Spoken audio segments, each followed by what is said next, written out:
The War Within, Season 1, Nerub-ar Palace. Ahead of the curve. A pipe dream?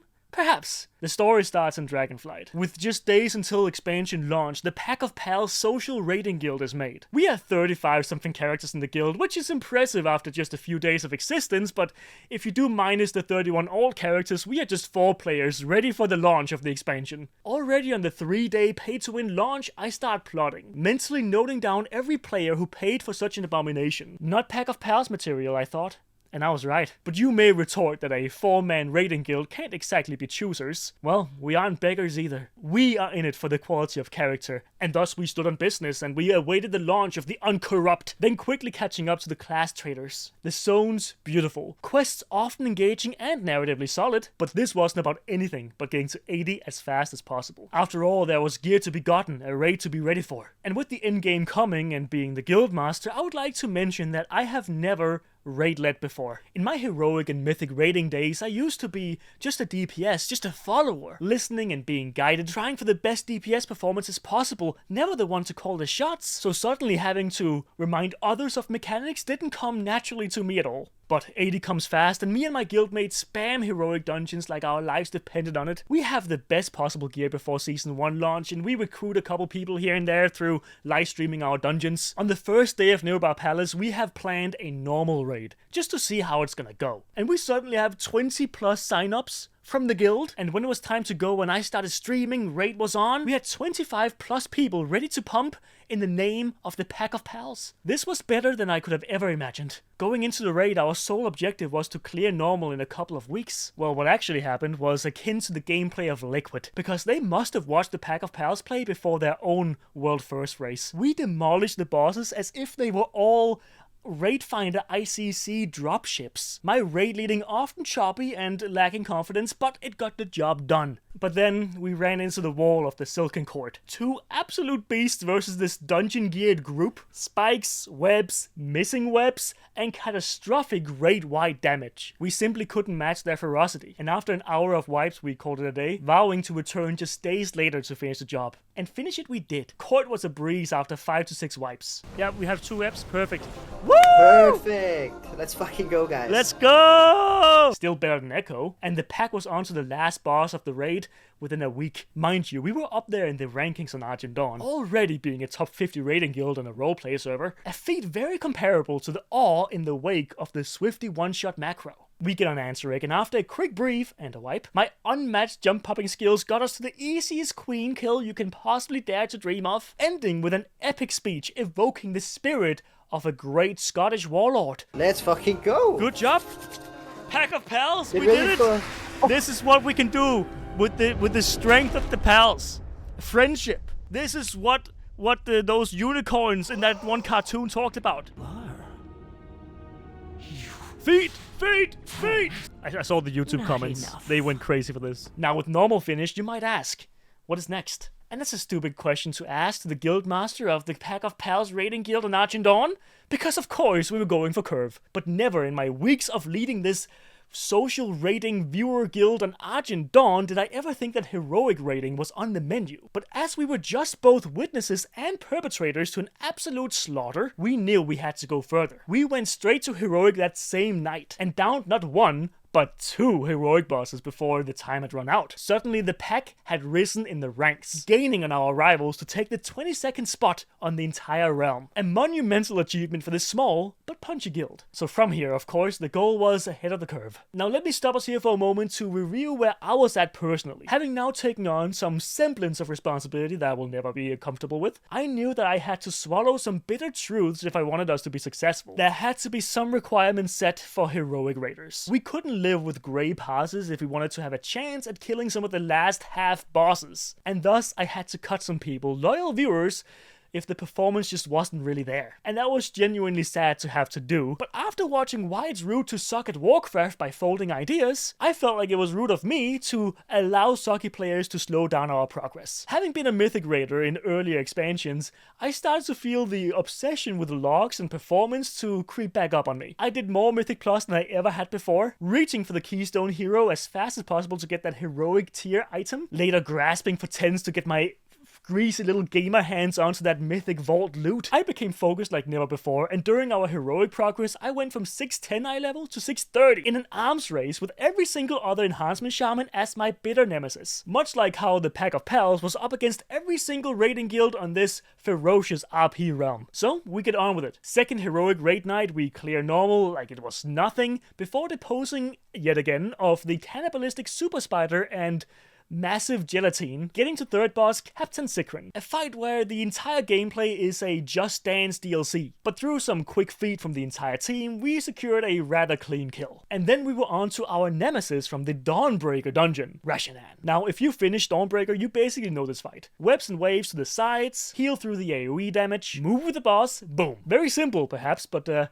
we lacked a certain skill. On heroic, in the first few months at least, you should not break all the webs at the same time. 2 people would do it, then the other 2, and so on, because the breaking of the webs would do substantial damage to the entire raid, and that would put healers on overtime. And this was a level of teamwork that we were still too individualistic to perform. So people said www.die, worldwide webs to everybody, broken immediately, demolishing half of this quite undergeared group. So we had to call it a night, and perhaps sleeping on it kind of solidified the mechanics in our brains, because when we returned just days later, we immediately one-shot the boss. So with Rashanan down, rest in peace my beautiful queen, we were on to what would become the first true nightmare of the raid, Big Worm. On normal difficulty, Overnax is a breeze. We one-shotted absolutely no problem. Break a couple eggs, you whack-a-mole the worm's children as they rear their stupid little heads out of their shells, and boom, done. We had no reason to assume it wasn't gonna be a cakewalk. And in those early days of progression pre-Overnax nerf, rest in peace if one player missed one of the eggs. Or worse yet, you pop 2 parasite clusters at once. It's just good night. And with an inexperienced raid leading team and a brand new guild full of previously non-raiders, this boss led to the first few grey hairs in my head, and definitely not the fact that I'm pushing 30. It took a week, approximately 3 raid nights, and a significant nerf to the parasite health before we could wipe Overnax off the map. And on the same night as the Overnax kill, we decided to go for Princess Kaivesa as well, as we had heard that she was significantly easier than Overnax.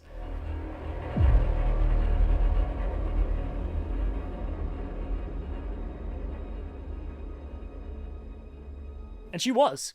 We killed her in 5 to 6 tries, that is nothing in progression. Only real issue being putting down the portals without hitting everybody with balls in the face afterwards. And real quick, Kaivesa was also my first legendary powers of the tier. A powers being your DPS performance compared to other people of your spec. 0 to 100, the higher number the better. And this I mentioned because it might be relevant for the next boss's segment. Silken Court Heroic style. Silken Court Heroic was actually, in contrast to its normal counterpart, rather easy. It took us one night of focused efforts, just 5 wipes to get them. One of those promising pulls being wiped because an unnamed raid leader died due to his own faults and went, "Wipe it for my powers" in the voice channel, not expecting a couple people to, on his command, die right then and there. And then a couple pulls later, on the actual kill, this unnamed raid leader could have done the funniest thing, but decided that keeping the guild in one piece is in his own interest as well. And then there she was, the last hurdle before getting the coveted ahead of the curve achievement, Queen Ansarek.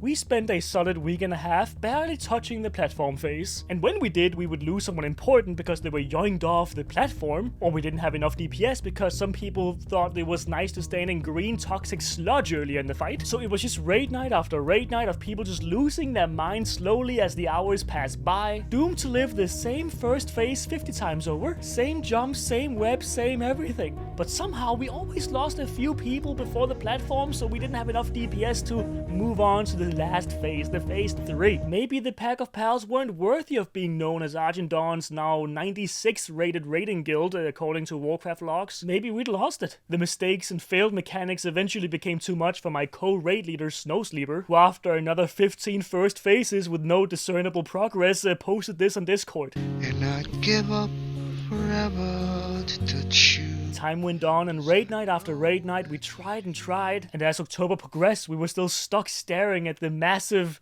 royal behind of this behemoth. I mean, some of those raid nights Ansarek drove us so mad in many different ways that we had to bring Jockey Music Bot into the call to play Katy Perry's 2010 hit song California Girls.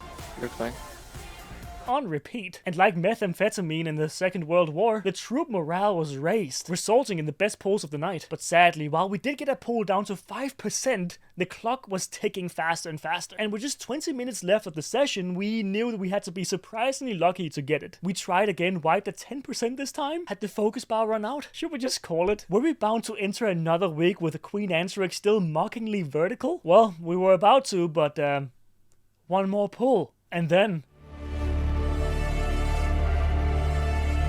Okay, we're not gonna watch the entire replay, but the impossible happened. Full raid-wide focus, only my calls broke the voice channel silence. No failed jumps, as clean an intermission as you can expect. No tanks yoinked off the platform because they ran out of Death's Advance. And in phase 3 we were. Surprisingly, we had the most clean kill we could have dreamt of. Spiders got dispatched off with the grace and ferocity of a Blizzard CEO laying off 100 employees. Essences safely ported out with no drama.